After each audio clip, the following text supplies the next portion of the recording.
क्योंकि आगे जो लड़ाई हमने लड़नी है वो अकेले मेरी लड़ाई नहीं है, वो मोहिदीन साहब की लड़ाई नहीं है, वो रियाज साहब की लड़ाई नहीं है। अगर हमने जम्मू कश्मीर के साथ जो जुल्म हुआ है अगर हमने दुरुस्त करना है, उसका फायदा सिर्फ मुझे नहीं होगा, उसका फायदा यहाँ पे हम जो सामने आपके खड़े हैं उनको नहीं होगा, उसका फायदा यहाँ जम्मू कश्मीर के हर बाशिंदे को होगा। तो ये लड़ाई हमारी अकेले की नहीं है, हम ये लड़ाई मिलके जम्मू कश्मीर रियासत के लिए लड़ रहे हैं। और इसलिए हमने पिछले दिनों कांग्रेस के साथ हाथ मिलाने का फैसला किया। हालांकि हमारे लिए वो फैसला इतना आसान नहीं था, हमारे लिए उन सीटों को कुर्बान करना जहां पे हम जानते थे कि अगर कोई मुकाबला दे सकता है वो नेशनल कॉन्फ्रेंस मुकाबला दे सकती है, लेकिन क्योंकि हम चाहते थे कि बीजेपी के खिलाफ खासकर जम्मू के निचले इलाकों में, रजौरी में, पुंछ में कांग्रेस और हम जो है मिलके उन ताकतों का मुकाबला करें,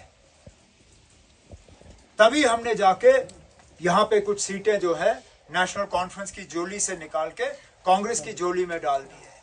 और उसका पहला ही असर हमने देखा जबकि गुलाम नबी आजाद साहब ने कहा कि अब वो कैंपेन करने नहीं आएंगे। उन्होंने अपने उम्मीदवारों को कहा है अगर आप मैदान में रहना चाहते हो या रहो, अगर मैदान छोड़ना है तो छोड़ो।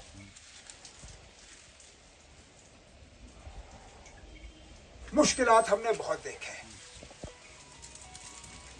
रियाज साहब ने अपनी तकरीर में उनके तरफ इशारा किया, इशारा क्या, खुल के कहा। यहां पकड़ दकड़ रही, गिरफ्तारियां रही, बिना किसी वजह नौजवानों को तंग किया गया, सताया गया, मुख्तलिफ कानून उनके खिलाफ इस्तेमाल किए गए। यहाँ के हमारे लोकल जेल तक भरे तो फिर नौजवानों को जम्मू कश्मीर से बाहर जेलों में रखने का काम उन्होंने शुरू किया। अंधाधुंध पीएसए का इस्तेमाल हुआ। नेशनल कॉन्फ्रेंस के मंशूर में, अब इससे शायद रियाज साहब के कामकाज में थोड़ा सा फर्क आएगा, लेकिन हमने अपने मंशूर में वादा किया है कि नेशनल कॉन्फ्रेंस की हुकूमत आई तो हम जम्मू कश्मीर से पीएसए का कानून जो है हटा देंगे, ताकि दोबारा कभी इस कानून के गलत इस्तेमाल की गुंजाइश ना रहे। हमने कहा है कि जहां जहां नौजवानों के साथ पकड़ दकड़ हुआ है, गिरफ्तारियां हुई हैं, उस सिलसिले को हम रोकेंगे। नौजवानों को और बुजुर्गों को भी वेरिफिकेशन में तंग किया जाता है। पासपोर्ट जब हज करने जाना होता है, पासपोर्ट बनाना होता है, पासपोर्ट की जब पुलिस की वेरिफिकेशन होती है वो आपको मिलती नहीं। जब बैंक का लोन लेने जाते हो उसमें पुलिस की वेरिफिकेशन जब मांगी जाती है ये लोग आपको देते नहीं है। जब सरकारी नौकरी लेनी होती है उसमें पुलिस का एनओसी चाहिए होता है, वो आप लोगों को देते नहीं। सख्ती और जुल्म के अलावा पिछले 5-6 सालों में हमने कुछ नहीं देखा। और इसलिए मैं आज सैयद रियाज साहब को नेशनल कॉन्फ्रेंस में आते हुए बड़ी खुशी महसूस करता हूं, क्योंकि मुझे लगता है इससे हमारे हाथ और ज्यादा मजबूत होंगे।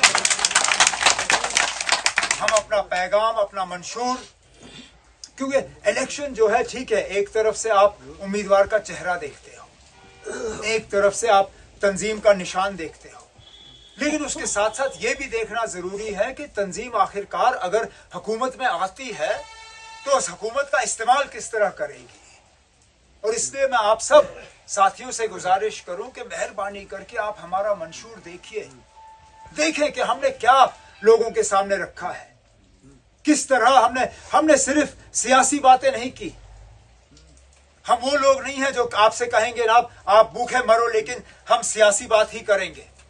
हमें इस बात का भी एहसास है कि जहां हम सियासी लड़ाई लड़ेंगे वहां आपके रोजमर्रा की मुश्किलात हैं, आपकी परेशानियां हैं, चाहे वो नौजवानों के रोजगार को लेके हो, चाहे वो महंगाई को लेके हो, चाहे वो बिजली के निजाम को लेके हो, चाहे बिजली के बिल को लेके हो। जिस तरह पानी के बिल आज इनकी कोशिश है कि घर घर पहुंचाए, उसको लेके हो। जिस तरह हमारे window pension, old age pension, social welfare की स्कीम है, एक एक करके इन्होंने तहस नहस की। जिस तरह इन्होंने जो बाबा कौम ने विरासत में हमें बच्चों के लिए मुफ्त तालीम का एजेंडा रखा था, एक एक करके इन लोगों ने वो मुफ्त तालीम खत्म की। हमने अपने एजेंडा में इन सब चीजों का जो है एक इलाज रखा है।